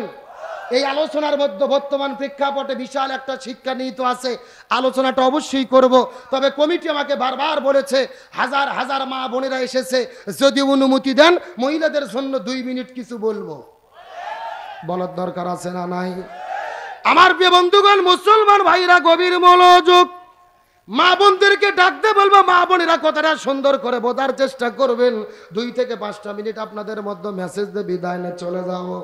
আমার নবীজি ওই মিরাজের রজনীতে সর্বপ্রথম চলে গেলেন জান্নাতটা পরিভ্রমণ করার জন্য। ওই জান্নাত পরিভ্রমণ করার পরে আমার নবীজি জান্নামের মধ্যে যখন চলে গেছে, ওই জান্নামের মধ্যে যাওয়ার পরে লক্ষ্য করে দেখতে পারে হাজার হাজার মহিলাদেরকে আগুন দিয়ে দাউ দাউ করে জ্বালানো হচ্ছে। এই মহিলাদের মাথার ওপরে বসে কিছু কাকগুলো বসে থেকে মাথার মগজগুলো ঠুকুরে ঠুকুরে ঠুকুরে ঠুকুরে খাচ্ছে। এই দৃশ্য দেখার পরে নবীজির মনটা বড় খারাপ হয়ে গেল। ও ভাই জিবরাইল, বলো তো দেখি এই মহিলাগুলো কারা? বলো তো, যেই মহিলাগুলোতে আগুন জান্নামের আগুন দিয়ে দাউ দাউ করে জ্বালানো হচ্ছে, মাথার মগজগুলো কাকগুলো ঠুকুরে ঠুকুরে খাচ্ছে। এই কথা বলার পরে জিবরাইল ডাকতে বলে, ইয়া রাসূলুল্লাহ, মন খারাপ করবেন না, এই মাত্র আল্লাহ তাআলা জানায়া দিয়েছে আপনার উম্মতের ভেতরে অধিকাংশ মহিলারা জাহান্নামে যাবে। অধিকাংশ মহিলাগুলো যাবে কোথায়? নবীদের মনটা বড় খারাপ হয়ে গেল। জিবরাইলকে জিজ্ঞেস করলেন, ও ভাই জিবরাইল, অধিকাংশ মহিলা কেন জাহান্নামের মধ্যে যাবে তুমি বলো তো দেখি। জিবরাইল ডাকতে বলে, ইয়া রাসূলুল্লাহ, অধিকাংশ মহিলা জাহান্নামের মধ্যে যাবে, এর পেছনে অনেকগুলো কারণ রয়েছে। তার ভেতরে প্রধানত কারণ হলো 2টা। জোরে বলেন কয়টা? আরো জোরে। সাউন্ড নাই। এই যে আমি বসে আছি মাঝখান দিয়ে সোজা, ডান দিকে এক ভাগ, বাম দিকে আর এক ভাগ। আপনারা মুখ বন্ধ করে থাকেন, আপনারা বলেন তো দেখি অধিকাংশ মহিলা জাহান্নামে যাবে, তার পেছনে কারণ হলো কয়টা? আরো জোরে। আপনারা মুখ বন্ধ করেন, আপনারা বলেন তো দেখি অধিকাংশ মহিলা জাহান্নামে যাবে, তার পেছনে কারণ হলো কয়টা? ওরে বাবা, কে রে ভাগ করে দিয়ে না সাউন্ড বাজতিছে? তার মানে আপনি আলসেমি করতেছেন না? আমার বন্ধুগণ, মুসলমান ভাইরা গভীর মনোযোগ। ডানে যারা আছেন কথা বলবেন, বামে যারা আছেন কথা বলবেন, চতুর্দিকে যারা দাঁড়িয়ে আছেন তারাও কথা বলবেন। সবাই মিলে চিৎকার করে একসঙ্গে বলেন তো দেখি অধিকাংশ মহিলা জাহান্নামে যাবে, তার পেছনে কারণ হলো কয়টা? আরো জোরে। জোর হলো না? রাসূল ডাকতে বলে, জিবরাইল, কোন 2টা কারণের জন্য অধিকাংশ মহিলা জাহান্নামের মধ্যে যাবে দয়া করে বলো তো দেখি। জিবরাইল ডাকতে বলে, ইয়া রাসূলুল্লাহ, তার মধ্যে প্রথম নম্বর কারণ হলো যেই মহিলাগুলো মাথার চুলগুলো বের করে আজরা পাজরা বের করে বেপরদা অবস্থায় রাস্তাঘাটে ঘোরাফেরা করে, এই মহিলাগুলো জাহান্নামে যাবে। তার মানে বোঝা গেল বেপরদা নারী যারা জাহান্নামে যাবে। তারা এ শূন্যস্থান পূরণ বোঝেন না জোরে। বেপরদা নারী যারা, কে পর্দার মিছিল করতে কি ভয় লাগতেছে আপনাদের? জোরে। বেপরদা নারী যারা। এখন বলেন তো দেখি দিনাজপুর জেলার পর বেপরদা নারী আছে না নাই? আমি কি কিছু বলবো? দিনাজপুর জেলার মা বোনদের ধরন বলিতে লাগে শরম সকালবেলা, আরে সকালবেলা বরকা পরে, বিকেল বেলা ওড়না নাই দাদা ভাই, ডিজিটাল দেশ বুঝিয়ে এটাই কথা কর না গে। দেখবেন সকালে এমন ভাবে বরকা পরে সেনার কোনো বুদ্ধি, আর বিকেলে বরকা তো দূরের কথা, শরীরে ওড়না পর্যন্ত থাকে। আর ওড়না যদি আমার দিকে তাকান, এইদিকে তাকান, হাতের মধ্যে ওড়না নেই, শুধু এরকম পেঁয়াজ চাই একেবারে পেঁচে বেছে দড়ির মতো, সাপের মতো, চকলেটের মতো মোড়াইয়া এই গলার মধ্যে দিয়ে পিছন দিক দিয়ে ফেলে দেয়। আছে না নাই? আচ্ছা বলেন তো পেছনে ঢাকার কি কিছু আছে? এগুলো পর্দা না বাটপারি? আরে নারী হলো ঘরের শোভা, স্বামীর সেবা করে, এখন উল্টো দেখি নারীরা সব স্বামী কি ধরে আমারে। ঠিক? কারা কারা বইয়ের হাতে মার খাচ্ছেন হাত উঠান তো দেখি। ওই যে দুইজন রে আমার ভাইরা, শুধু দুইজন না, অধিকাংশ স্বামী দিনে কিংবা রাতে বইয়ের কাছে মার খাইয়ে বসে আছে, কিন্তু লজ্জাতে বলে না। কিন্তু আমাদের দেশে যেরকম স্বামীকে মারা বউ আছে, একই রকম ভাবে বউকে মারা স্বামী আছে না নাই? এমনও স্বামী আছে বউ গরুর মতো পিঠেই। জোরে বলেন কিসের মতো? হাতের মধ্যে একটা লাঠি নিয়ে ভোগ মারা শুরু করছে, বলতেছে তুই আব্বা না বলা পর্যন্ত তোর মায়ের বন্ধ হবে না। বউ মার সহ্য করতে না পারে, বলছে আব্বা। পরের দিন ওই শয়তান হুজুরে ফোন দিয়ে বলতেছে হুজুর বউ তো আব্বা বললো, ফতুয়া কি? আমি বললাম ফতুয়া পরে, আগে তোর বাটাম ফাটাতে হবে। এ কথা কর না কা? তার কারণ বলেন তো ভোগ কি মারা যাবে? হ্যাঁ, কে বলে মারা যাবে না? বউকে কখন কখন মারা যাবে আমি কি বলবো? আমার দিকে তাকান, বউ যদি শরীয়ত বিরোধী কাজ করে, ইসলাম বিরোধী কাজ করে, জেনা ব্যভিচার করে, তখন বউকে মারা যাবে। এখন মারবেন কই কই? আমার দিকে তাকান। মাথা বাত, মুখ বাত, পেট বাত, পিঠ বাত, কোমর বাত, মাজা বাত, হাঁটুর থেকে শুরু করে নিচ পর্যন্ত। কথা কি বুঝেছেন? আর যেই ভেদ দিয়ে মারবেন, এই ভেতের পরিমাপ হবে 1 বিকের অর্ধেক, মানে হলো 1 মুষ্টি। এই ওয়াসে গত বছর গাইবান্ধা জেলার সুন্দরগঞ্জ থানাতে করেছি। একটা যুবক লাফ দিয়ে উঠে বলতেছে হুজুর 1 মুষ্টি ধরবো কি আর মারবো কি? তখন আর একজন বলতেছে হুজুর ধরার পরে যদি কোনো মতো মাথা বার হয়ে থাকে, ওই মাথা দিয়ে ঘুতো দেবো হুজুর। মানে ওই বাটপার তাও আর বউ মারবে। এখন বলেন তো বউ মারলে কি বউ ঠিক হবে না? রসুল বলেছেন মহিলাদের সৃষ্টি করা হয়েছে বাম পাজরের বাঁকা হার দিয়ে। জোরে বলেন কি হার? এখন বাঁকা হারক যদি হাতুদ্দে মেরে সোজা করতে চান, সোজা করা যাবে? ভেঙে মস্কে যাবে। এই জন্য বউদেরকে মেরে নয়, বউদেরকে ভালোবাসা দিয়ে সোনা ময়না কলজে টিয়ে পাখি বলে আপন করতে হবে। জোরে বলেন সুবহানাল্লাহ।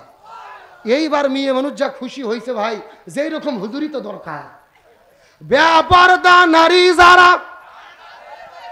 আরো জোরে বলেন বেপরদা নারী যারা। এই কথা শোনার পরে নবীজি জিজ্ঞেস করে বলে, ও ভাই জিবরাইল বলো তো দেখি, 2টি কারণে মহিলারা অধিকাংশ জাহান্নামের মধ্যে যাবে। তার মধ্যে 1 নম্বর হলো বেপরদা নারী। 2 নম্বর কারা কারা জাহান্নামের মধ্যে যাবে তুমি দয়া করে বলো তো দেখি। জিবরাইল ডাক দিয়ে বলে ইয়া রাসূলুল্লাহ, 2 নম্বর হলো ওই প্রকার মহিলাগুলো যেই মহিলাগুলো স্বামীর খেদমত করে না, স্বামীর কথা মতো চলে না, স্বামীর আনুগত্য করে না, এই সমস্ত মহিলাগুলো জাহান্নামের মধ্যে যাবে। তার মানে বোঝা গেল স্বামীর অবাধ্য স্ত্রী যারা জাহান্নামে যাবে। বেপরদা নারী যারা, স্বামীর অবাধ্য স্ত্রী যারা। এই জন্য রসুল বলেছেন মহিলাদের জন্য 4টা আমল করতে হবে। এই 4টা আমল যদি কোনো মহিলা করতে পারে, আল্লাহ 8টা জান্নাতের দরজা খুলে দেবে। তার মধ্যে 1 নম্বর হলো নামাজ, 2 নম্বর হলো রোজা, 3 নম্বর স্বামীর খেদমত, 4 নম্বর পর্দা। এই 4টা আমল যদি কোনো মহিলা করতে পারে, আল্লাহ তাদের জন্য 8টা জান্নাতের দরজা খুলে দেবে। এই 8টা দরজার ভেতরে যেই দরজা পছন্দ, ওই দরজা দিয়ে তারা জান্নাতে চলে যাবে। এ দিনাজপুরের মা বোনেরা গভীর মনোযোগ, সময় কম। আর আমি ব্যাখ্যা দিতে পারলাম না, হাতে একেবারে টাইম নাই। তবে আপনাদেরকে একটা ছোট্ট করে ঘটনা একটা মিনিটের মধ্যে বলতে চাই। একটা মহিলা যদি পর্দার বিধান মেনে না চলে, তার কবরের মধ্যে কেমন শাস্তি হতে পারে। এই পৃথিবীর মধ্যে একটা বাস্তব সত্য ঘটনা আপনাদেরকে বলবো। ওই পাকিস্তান দেশের ভেতরে করাচি শহরের মধ্যে একটা আশ্চর্যজনক ঘটনা ঘটে গেল। আল্লামা তারেক জামিল রহমতুল্লাহ আলাইহি তার কিতাবের ভেতরে আমার দেখা কবরের আযাব নামক বইয়ের মধ্যে ঘটনাটা বর্ণনা করে বলেন, ওই পাকিস্তান দেশের করাচি শহরের ভেতরে একদিন একটা সুন্দরী যুবতী মেয়ে পৃথিবী থেকে বিদায় নিয়ে চলে গেলেন। ওই মেয়েটা বিদায় নিয়ে চলে যাওয়ার পরে এলাকার মানুষেরা যখন কবর করতে চলে গেছেন, কবর করতে করতে করতে করতে যখন কবর করা শেষ হয়ে যাবে, এমন সময় তারা লক্ষ্য করে দেখতে পারে ওই কবরের ভেতরে 1 নয় 2 নয় 99টা বিষাক্ত সাপ এসে হাজির হয়ে গেছে। এলাকার মানুষেরা বড় আশ্চর্য হয়ে গেলেন। এই পৃথিবীর মধ্যে কত কবর খনন করেছে, কোন কবরের মধ্যে তেমন সাপ দেখি নাই। এই কবরের মধ্যে কেন 99টা সাপ চলে আসলো? প্রথম কবর বাদ দিয়ে 2 নম্বর কবর খুললেন, একই ঘটনা। 2 নম্বর কবরটা বাদ দিয়ে 3 নম্বর কবর যখন খনন করা শুরু করে দিয়েছে, 3 নম্বর কবর খনন করা শেষ হয়ে গেল, ওই 3 নম্বর কবরের মধ্যেও 99টা সাপ চলে এসেছে। এলাকার মধ্যে বড় হইচই হলো, জানাজানি হয়ে গেল। এলাকার লক্ষ লক্ষ মানুষেরা ওই কবর দেখার জন্য কবরের কাছে যখন ভিড় জমাইলো, পেপার পত্রিকা হয়ে যাওয়ার পরে ওই পাকিস্তান দেশের বড় বড় হুজুরদেরকে, মুফতি মুহাদ্দিসদেরকে ডাকা হলো। এ মুফতিরা ফতোয়া দাও তো দেখি, এই 3টা কবর খনন করা হয়েছে, 3টা কবরের মধ্যে 99টা করে সাপ কেন বাসলো বলো তো দেখি। এমন সময় সমস্ত মুফতি মিলে ফতোয়া দিয়ে দিল, এই পৃথিবীর মানুষেরা ভালো করে জানো 3টা কবর কেন, 300 কবর কেন? তোমরা যদি 3 লক্ষ কবর খনন করো কোনো লাভ হবে না রে। ওই মেয়েটি দুনিয়ার মধ্যে যেই অন্যায় করেছে, পাপ করেছে, ওই পাপের কর্মফল এই দুনিয়ায় কবরে আল্লাহ তাআলা দেবে। ওই মেয়েটি দুনিয়ায় কি এমন অপকর্ম করলেন, কি এমন পাপ করলেন, যেই পাপের কারণে কবরের মধ্যে 99টা সাপ চলে এসেছে? জানতে মন চায় কি চায় না? আমি আপনাদেরকে অবশ্যই বলবো, কিন্তু এ দিনাজপুরের মুসলমান গভীর মনোযোগ, যেই বিষয়টা বোঝানোর জন্য এতক্ষণ পর্যন্ত আলোচনা করলাম। ওই যে হানজালার স্ত্রী ডাকদা বলেন, ইয়া রাসূলুল্লাহ, আমার স্বামীর জন্য আপনি একটু ফরজ গোসলের ব্যবস্থাটা করে দেন। মনে আছে না নাই? আমার নবীজি কথাটা শোনার পরে সাহাবীদেরকে ডাক দিয়ে বললেন, কোথায় হানজালার লাশটা? তোমরা খুঁজে বের করো, তার জানাজাটা পড়তে, তাকে গোসল করে দিতে হবে। জানাজা যদিও না বড়, তাকে গোসল করে দেওয়া লাগবে। তার কারণ তিনি বাসর ঘরের মধ্য থেকে ফরজ গোসল বাদ দিয়ে যে আদেশ। এই কথা বলার পরে সাহাবীরা খোঁজাখুঁজি শুরু করলেন, কিন্তু বড় দুর্ভাগ্যজনক ব্যাপার হলো পুরো মদিনার ভেতরে 1 নয় 2 নয় 3 বার খোঁজাখুঁজি করেছে, কিন্তু হানজালার লাশটা কোথাও খুঁজে পাওয়া যায়। নবীজি বলে টেনশনের মধ্যে পড়ে গেলেন। পুরো মদিনা তল্ল করে খুঁজেছে, তারপরেও হানজালার লাশ পাওয়া যায় না। নবী সাহাবীদেরকে জিজ্ঞেস করে বললেন, তোমরা উহুদের চতুর্পাশে খোঁজাখুঁজি করো, দেখো তো উহুদ পাহাড়ের চতুর্দিকে যত খেজুর বাগান আছে, কোন জায়গায় কি আমার চাচার লাশ পাওয়া যায় নাকি? সবাই মিলে খোঁজাখুঁজি করে, কিন্তু তারপরেও লাশটা খুঁজে পাওয়া যায় না। নবীজি কান্না করে করে সিজদায় চলে গেলেন, কান্না করে করে আল্লাহর কাছে দোয়া করে মনে মনে চিন্তা করেছেন, আমার চাচা ফরজ গোসল বাদ দিয়ে অপবিত্র হয়ে জিহাদের ময়দানে চলে এসেছিল, এই জন্য মনে হয় আল্লাহ তাআলা নারাজ হয়ে গেছে। এই চিন্তা করে করে নবীজি যখন কান্না করে, আকাশের দিকে তাকায় লক্ষ্য করে দেখে ঝিরঝির ঝিরঝির করে বৃষ্টি পড়ে। নবীজি বৃষ্টি দেখার পরে নবীজির আরো টেনশন বেড়ে গেল, কেরে মেঘ নাই, তারপরও কোথায় থেকে বৃষ্টি নামে। নবীজি যখন আবারও সিজদায় গিয়ে কান্না শুরু করলেন, কিছুক্ষণ পরে আল্লাহর পক্ষ থেকে জিবরাইল আসার পরে বলেন, ইয়া রাসূলুল্লাহ, আপনি টেনশন করবেন না, আপনি কান্না করবেন না। আপনার চাচা হানজালা বাসর ঘরের মধ্যে বউটা রাখার পরে ফরজ গোসল বাদ দিয়ে জিহাদের ময়দানে চলে এসেছি, আর যুদ্ধ করতে করতে 3 ওয়াক্ত ফরজ নামাজ কাজা হয়ে গেছে, এমনকি তিনি শহীদ হয়েছে। আল্লাহ তাআলা হানজালার উপরে এত বেশি রাজি খুশি হয়ে গেছে, আমার আল্লাহ তাআলা আসমান থেকে জান্নাতি ফেরেশতা পাঠাইয়া ওই হাউজে কাউসার আর জমজমের পানি দিয়ে ওই হানজালার গোসলের ব্যবস্থাটা করে দিয়েছে। লিল্লাহি তাকবীর। এ দিনাজপুরের মুসলমান কি বুঝলেন? ফরজ গোসল বাকি, 3 ওয়াক্ত ফরজ নামাজ বাকি, দিন প্রতিষ্ঠার লড়াই সংগ্রাম করতে গেছে, শহীদ হওয়ার কারণে আল্লাহ এত বেশি রাজি খুশি হয়েছে, আল্লাহ আসমান থেকে জান্নাতি ফেরেশতা পাঠায়া গোসলের ব্যবস্থাটা করে দিয়েছে। তার মানে বোঝা গেল আল্লাহর কাছে ফরজ গোসলের চেয়ে, ফরজ নামাজের চেয়ে সবচাইতে দামি ইবাদত হলো এই জমিনে কোরআন বিজয়ের আন্দোলন করা। এই জন্য আল্লাহর কোরআন বলেছেন, আমা ওয়াসাইনা বিহি ইব্রাহিমা ওয়া মূসা ওয়া ঈসা আন আকিমুদ্দিন ওয়ালা তাতাফাররাকু ফি। হে দিনাজপুরে মুসলমান গভীর মনোযোগ। আল্লাহ বলেন এই জমিনের ভেতরে আমি যত নবী রাসূল প্রেরণ করেছি, হযরতে মূসা, ঈসা, ইব্রাহিম আলাইহিস সালাম সব নবী রাসূলের দায়িত্ব ছিল তারা যেন জমিনের মধ্যে দিন কায়েম করে। তোমরাও যদি মুসলমান হও, দিন প্রতিষ্ঠার আন্দোলন করতে হবে। আন আকিমুদ্দিন ওয়ালা তাতাফাররাকু ফি, এই ব্যাপারে কোনো মত পার্থক্য করা যাবে। চিৎকার করে বলেন হুকুম কার? এই দিনাজপুরে মুসলমান মাথার মধ্যে কথাটা ঢুকানোর চেষ্টা করেন। আল্লাহ বলেন আকিমুস সালাহ, তোমরা নামাজ কায়েম করো, কিন্তু নামাজ কায়েমের ব্যাপারে ওয়ালা তাতাফাররাকু ফি, তোমরা দলাদলি করো না, এমন কথা আল্লাহ কোরআনের কোনো জায়গায় বলে নাই। আল্লাহর কোরআন বলেছেন ওয়ালিল্লাহি আলান নাসি হিজ্জুল বাইত, যদি তোমাদের সামর্থ্য থাকে হজ করো, কিন্তু হজ করার ব্যাপারে ওয়ালা তাতাফাররাকু ফি, তোমরা দলাদলি করো না, এমন কথা আল্লাহ কোরআনে বলে নাই। আল্লাহর কোরআন বলেছেন কুতিবা আলাইকুমুস সিয়াম, রমজান মাসে রোজাকে ফরজ করলাম, তোমরা রমজান মাসে রোজা রাখো, কিন্তু রোজা রাখার ব্যাপারে ওয়ালা তাতাফাররাকু ফি, দলাদলি করো না, এমন কথা আল্লাহ কোরআনে বলে নাই। আল্লাহর নামাজ, রোজা, হজ, যাকাত সব ইবাদতের ব্যাপারে ওয়ালা তাতাফাররাকু ফি বললেন না, কিন্তু আল্লাহ বললেন আনাকিমুদ্দিন, তোমরা দিন কায়েম করো, এই ব্যাপারে কোনো মত পার্থক্য করো না। তার মানে আল্লাহ খুব ভালো করে জানে মানুষেরা নামাজ, রোজা, হজ, যাকাত এইগুলো নিয়ে কোনো দলাদলি করবে না। যত দলাদলি করবে এই জমিনে দিন প্রতিষ্ঠার আন্দোলন নিয়ে। আল্লাহর বক্তব্য কি মেলে? জোরে বলেন মেলে? আপনাদের এলাকার 80 বছরের বুড়ো চাচা, আমার দিকে তাকান, 80 বছরের বুড়ো চাচা, মাথার টুপি, মুখের মধ্যে দাড়ি, সামনের কাতারে নামাজ পড়ে, হজ করছে 6 বার।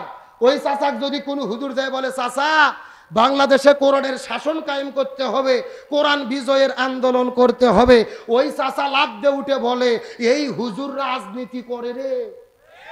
কথা কন, কথা কন।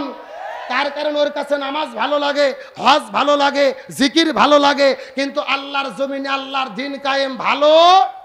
একেবারে সোজা কথা, যার কাছে নামাজ, রোজা, হজ, যাকাত ভালো লাগে, কিন্তু আল্লাহর জমিনে আল্লাহর দিন কায়েম ভালো লাগে না, এরাই হলো টাটকা মুনাফিকের গোষ্ঠী। তার কারণ মুনাফিকের সর্দার ছিলেন, মুনাফিকের সর্দার ছিলেন, মুনাফিকের সর্দার ছিলেন আব্দুল্লাহ ইবনে উবাই। মুনাফিকের সর্দার তিনি কেন হলো? অন্যতম কারণ কি? রসুলের পিছে নামাজ পড়তো, মাথার টুপি, মুখের মধ্যে দাড়ি, হজ করছে 6 বার। মুনাফিকের সর্দার কেন হলো? কারণ হলো 2টা। 1 নম্বর নবীর নেতৃত্ব মানেনি, আর 2 নম্বর এই জমিনে দিন কায়েমের বিরোধিতা করেছে। সুতরাং আমরা পরিষ্কার করে বলি আকিমুস সালাহ, নামাজ যেমন ফরজ, আকিমুদ্দিন, দিন কায়েমও তেমনি ফরজ। সুতরাং বাংলার জমিনে আমরা যদি শান্তি পেতে চাই, স্বাধীনতার 54 বছর পার হয়ে গেছে, এক দল এসেছে আর এক দল চলে গেছে, আমরা শান্তি খুঁজে পাইনি। শান্তির জন্য কোরআন দরকার। এই জন্য আজকের মাহফিলে ঘোষণা করতে চাই, আগামীতে ঘোষণা, এই বাংলার জমিনে সব দল দেখা শেষ, আগামীতে আলেমদের নেতৃত্বে কোরআনের বাংলাদেশ। সুতরাং আল্লাহর কাছে সবচাইতে প্রিয় হলো এই জমিনে দিন প্রতিষ্ঠার আন্দোলন করা। আল্লাহ যতদিন বেঁচে রাখে এই জমিনের ভেতরে দিন কায়েমের জন্য আল্লাহর কাছে সবচাইতে প্রিয় ইবাদত ইকামতে দিনের কাজ করার জন্য ইসলামী আন্দোলনের কর্মী হয়ে এই বাংলার জমিনে কাজ করার জন্য কারা কারা রাজি আছেন? দুটি হাত আল্লাহকে তুলে দেখান।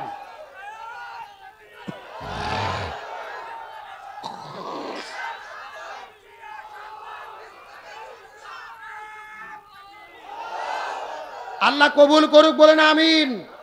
একেবারে আজকের আলোচনার মূল কথা, জমিন যার আইন চলবে তার। আল্লাহর জমিনে আল্লাহর আইন কায়েম করা ছাড়া শান্তি আসবে? এই জন্য আল কোরআনের আইন চাই সৎ লোকের, কোরআনেরও আইন লাগবে, যোগ্য নেতৃত্ব লাগবে যারা দুর্নীতি করবে না। আগামী নির্বাচন পর্যন্ত আমার ওয়াজ কি মন থাকবে? অনেক আবার মন খারাপ করলো যে হুজুর আপনি আবার ভোটের কথা বলতেছেন কেন? আমাদের বগুড়ায় যেই কোরআন আছে ওই কোরআনের সূরা নিসার 85 নম্বর আয়াতে ভোটের কথা আছে। আপনাদের দিনাজপুরের কোরআনে নাও থাকতে পারে, কি মনে হয় আছে? দেখি আমি একটু দেখি আছে কিনা। এখানেও আছে আলহামদুলিল্লাহ। আল্লাহ বলতিছে মাইয়াশফা শাফাআতান হাসানাতান ইয়াকুল্লাহু নাসিবুম মিনহা। আপনি যেই লোককে ভোট দেবেন ওই লোক ভোট পেয়ে ক্ষমতা যাওয়ার পরে যদি জনগণের ভালো কাজ করে, রাস্তাঘাট করে, মসজিদ মাদ্রাসা করে, জনকল্যাণে কাজ করে, ওই লোকটা ভালো কাজ করে যেই সওয়াব পাবে আপনি ওই লোকটাকে ভোট দেওয়ার কারণে সমপরিমাণ সওয়াব আল্লাহ দিয়ে দেবে। পক্ষান্তরে আপনি যেই লোককে ভোট দেবেন এই লোক যদি জনগণের চাল ডাল গম চুরি করে খায়, রাস্তার ইটবালি চুরি করে খায়, রডের বদলে বাঁশ ঢুকোয়, দেশের টাকা বিদেশে পাচার করে, ওই লোক চুরি করে খাইয়া যত গুনাহ আপনি ভোট দেওয়ার কারণে আপনার আমুল নামায় সমপরিমাণ গুনাহ আল্লাহ দিয়ে দেবে। তার মানে বোঝা যায় একটা ভোটের কারণে জান্নাত হতে পারে, আবার একটা ভোটের কারণে জাহান্নাম হতে। এই জন্য বাংলাদেশে একটা কথা আছে, আমার ভোট আমি দেব যাকে খুশি। এটা সম্পূর্ণ শরীয়ত বিরোধী বক্তব্য। আমার ভোট আমি দেব যাকে খুশি তাকে দেব না। আমার ভোট আমি দেব দেখে শুনে সৎ, যোগ্য, ন্যায়পরায়ণ, ইনসাফপূর্ণ ব্যক্তিকে দেব, যাকে দিলে এই বাংলার জমিনে কোরআনের শাসন কায়েম হবে। বুঝলে বুঝ পাতা, না বুঝলে অর্ধেক বললে বুদ্ধিমান বোঝে, পুরো বললে গাধাও বোঝে না। আমি মনে করি আজকে কোনো গাধা নাই, বুদ্ধিমানরা বসে আছে, আর বুদ্ধিমানদের জন্য ইশারাই যথেষ্ট। কিন্তু আমি জিজ্ঞেস করতে চাই ওই কবরের মধ্যে কেন 99টা সাপ আসলো? জানতে মন চায় না? তার আগে বলেন আজকের মাহফিল হওয়াতে আপনারা খুশি না বেজার? কারা কারা বেজার একটু হাত তোলেন তো দেখি। এই যে 2-3 জন শুন ভাই, ফোন করলে একটু পেছন থেকেই নেন। সত্য সত্য কারা কারা খুশি হয়েছেন হাত উঠান। সবাই হাত উঠান দেখি, সবাই হাত উঠান, যে উঠান, হাত উঠান। হ্যাঁ, হাতগুলো একটু নাড়াচাড়া করেন তো দেখি, ঘুম ছাড়ুক। হ্যাঁ, একটু নাড়াচাড়া করেন, আলহামদুলিল্লাহ। জি, হাতগুলো একটু মুষ্টি করেন, মুষ্টি একটু মুষ্টি করেন দেখি, সবাই একটু গলা কাকার দাম তো দেখি। হ্যাঁ, 1 মিনিটের একটা ভিডিও নিন, হাত উপর দিকে উঠান। লিল্লাহে তাকবীর, আল কোরআনের আলো, আল হাদিসের আলো, দুনিয়ার মুসলিম, কোরআন আছে যেখানে, হাদিস আছে যেখানে, আল কোরআনের আলো, আল হাদিসের আলো, সংসদে জালো, লিল্লাহে তাকবীর। হাতগুলো বদিক তোলেন, উঠান উঠান উঠান, সবাই বলেন ইয়া রাব্বাল আলামিন। আজকের মাহফিলকে আপনি কবুল করে নেন। এই মাহফিলের ওসিলা করে আমাদের সবাইকে মাফ করে দেন। এই মাহফিলে আমাদের সামর্থ্য মতো দান করার তৌফিক দেন। সকলে বলেন আমিন।